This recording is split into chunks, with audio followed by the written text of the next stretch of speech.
Hello, this is Sage the Balloon Sage, and welcome to my 40th balloon tutorial. Today we will be creating what I call magic roses, which are these beautiful balloon roses in various forms. This perfumed bracelet design smells like a real rose, but the reactions are the real magic. Look at this. This is a rose bracelet. It smells like something. Yeah, it's like a rose.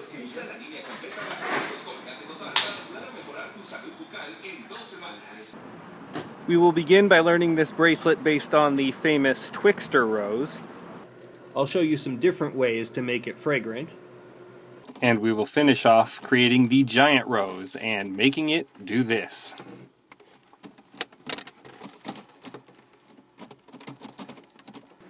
Alright, so this isn't too difficult. You want to inflate a green 160 to 7 fingers of tail and a red 160 to 7 fingers of tail. Then you want to tie them together. And you'll begin by making a rose. You're going to go up about 5 fingers like this.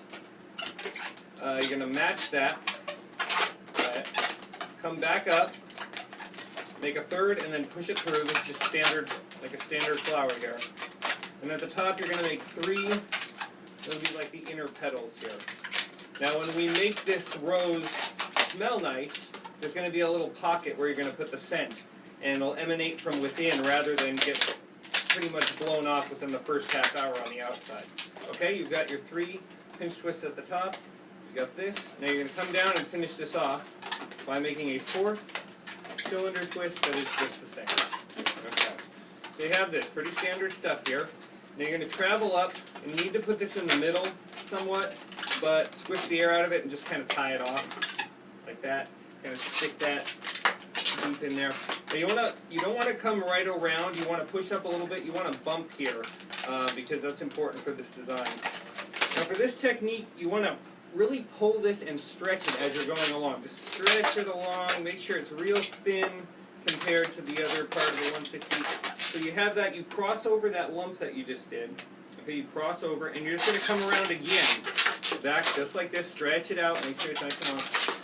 And you're going to come around until you get to a point where you can just tuck this in here. You're going to tie this directly into the bottom, alright? Just like this. You want to make it look like it's a petal. So tie that into your stem. Be very gentle with these 160s. They want to pop or break very easily. So at this point you've got your rose, but you want to manipulate it a little bit and get it perfect. Alright? Make it how you want. Make sure there's a little pocket back there for the scent to go in. Alright, so there you go. It's just as simple as that. A little bit easier than Twixter's rose, which I'll be honest, I have trouble with his rose, so I had to create an alternative. Okay, so at this point you can make any kind of leaves you want. I have these ones here, 2 cylinder twist and a pinch twist, just like that. Whatever you want is fine. So make your 3 leaves, okay, or 4, whatever you want. So you've got that. This is important. After you pop off here, you're going to tie this all in, but real tight. You want all these real nice, tight, and even. And once you've done that, tie it back up into the flower. When I make my scented roses, I like to use real rose oil for the most authentic smell possible. The only problem with that is if it's in its liquid form and one of these were to say pop and it got in a kid's eye, that would be a real problem for you, especially if you're in business. So what I would recommend is if you're able to use this on the inside, maybe swab it with some cotton or something like that, maybe a Q-tip. Or if there's, especially on these rose bracelets, you kind of put it in the back pocket there, that little opening. That way it won't evaporate right off the top. I love to use rose oil, but it's just, you know, you want to be as careful as possible. So if you have any kind of perfume that you want to spray in there that smells like a rose, that would be much better. And there wouldn't be any danger of, you know, any toxicity or anything like that. Alright, so the only thing left to do once we've created our rose is to turn it into a bracelet. So just grab a 160. This is how I do it. There's different ways to do it. So tie it in, nice and tight, and you just estimate the kid's wrist. If you do this enough, you'll get it down. And you either cut it off or you just pull it off.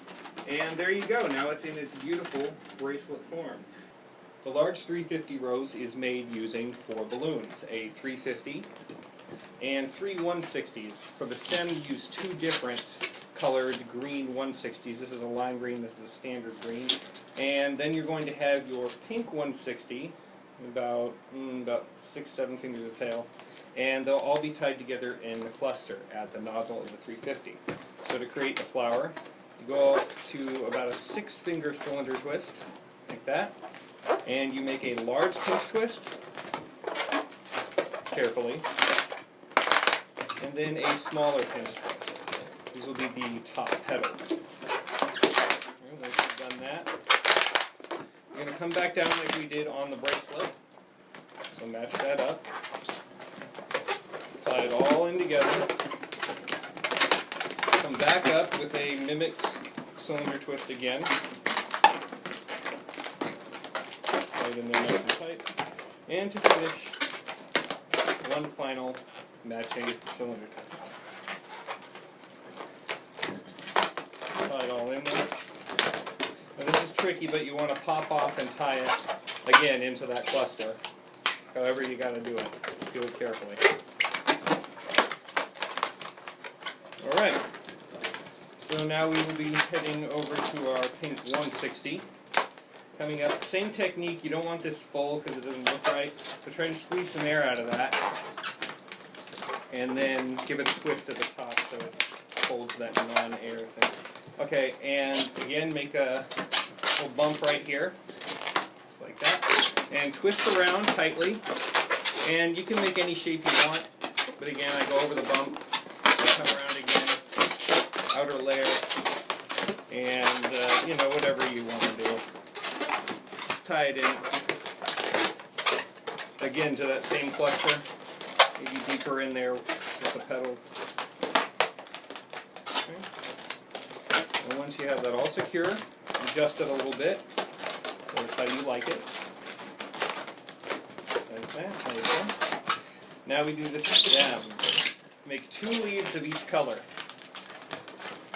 Just standard petal twists.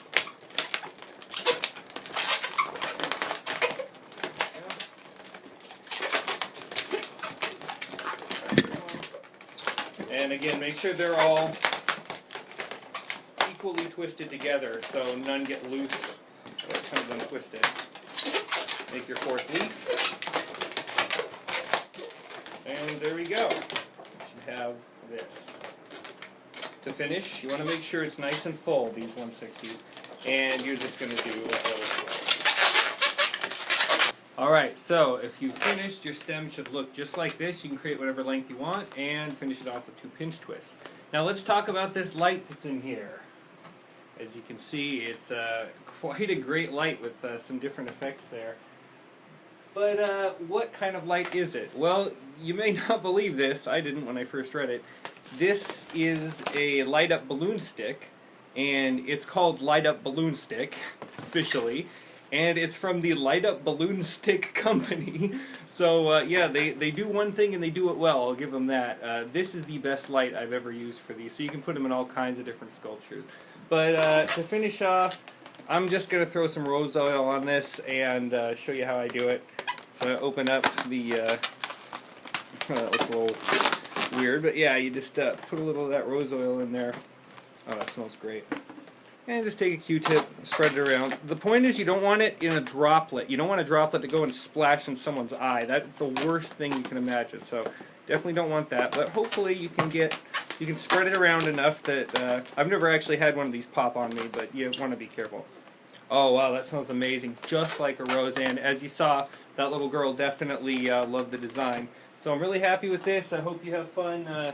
You can do a lot of creative things with this. And if you're not happy with this rose design, you can always go to Twixter's rose and use all these same techniques. Thank you very much. Please subscribe if you haven't already. And I've got a ton of innovative things on the way.